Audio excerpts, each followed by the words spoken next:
The sun had come out again, and I watched it bounce off the plants and sprinkle itself over the dining room table. When I closed my eyes to just a sliver, I could see Mama sitting at the table, playing with her eyebrows the way she did when she was worrying, her hair coming loose from its braids.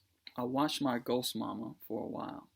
She looked peaceful sitting there, even if she was worrying. "Hey, Mama," I whispered. "Can you make some chicken for dinner tonight?" Mama looked over at me and smiled. A quiet, faraway smile. I blinked and she wasn't there anymore. "I got $1,000 in my pocket," the guy in the rap video was saying. I leaned back against the sofa and watched him do a sort of a swim dance around the girls. After a while, I heard Tyree coming up the stairs. He always whistled the same song, a song our mama used to sing to us called "Me and Bobby McGee," about a woman hitchhiking with her boyfriend in Louisiana and how free she felt whenever she played her harmonica.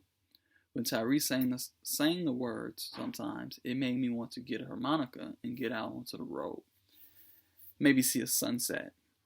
Once Tyree took me to Central Park and we watched the sun go down over the lake, my daddy got hypothermia in. It was real pretty. Pretty and sad. Most times, though, it just sets and then it's night. And what you notice is the day and the night and not the sunset in between. On the highway, you probably get all four parts: the sunrise, the day, the sunset, and the night. "Yo," Tyree yelled. "Yo back," I said, holding up my hand without turning my head. I felt Tyree slap it and smiled. "Where's your brother?" I shrugged. Tyree sat down on the couch beside me.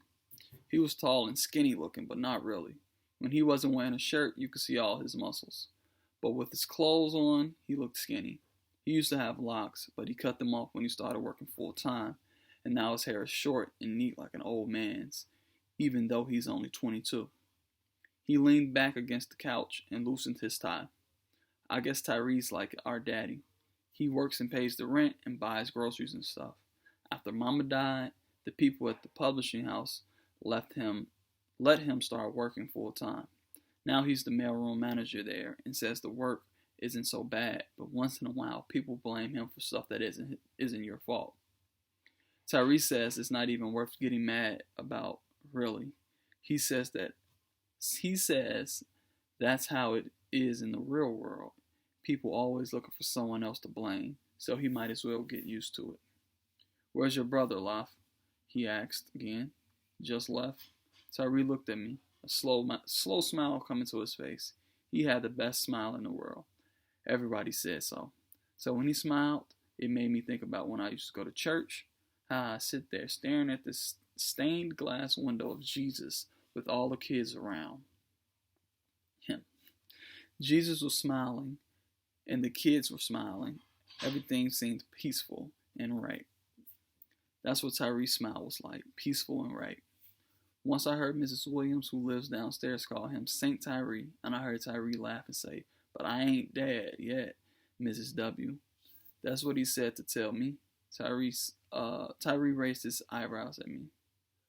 I shook my head and glued my eyes to the TV. "Yeah, right," Tyree rubbed my head and I smiled, taking a swing at his hand and missing.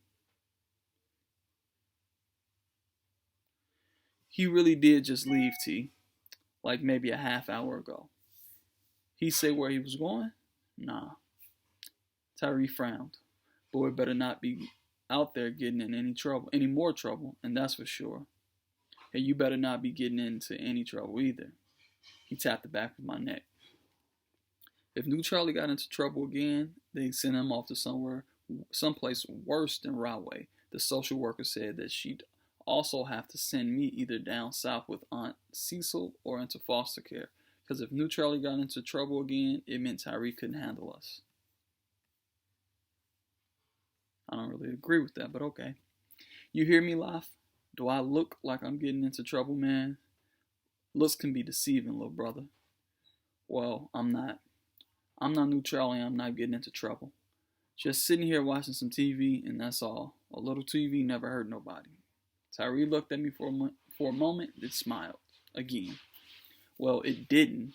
Not like watching the videos going to teach me how to hold up a candy store. Hey, we don't need to talk about that, all right? I nodded. Our house was full of stuff we didn't need to talk about. How come you ain't outside, Loft? First you tell me don't be getting into trouble, then little outside never hurt nobody, Tyree said, mimicking me. I tried to laugh but couldn't help it. Tried not to laugh but couldn't help it. Tyree could always make me laugh. PJ and Smitty visiting their cousins this weekend, I said. Out in Brooklyn? I nodded. Me and Smitty had been friends forever, been in the same class since 3rd grade. Him and his little brother PJ lived right down the block, and we all hung out once in a while. But sometimes Smitty to get to asking questions about mama dying, stuff I didn't care to talk about. Can you make chicken for dinner, Ty?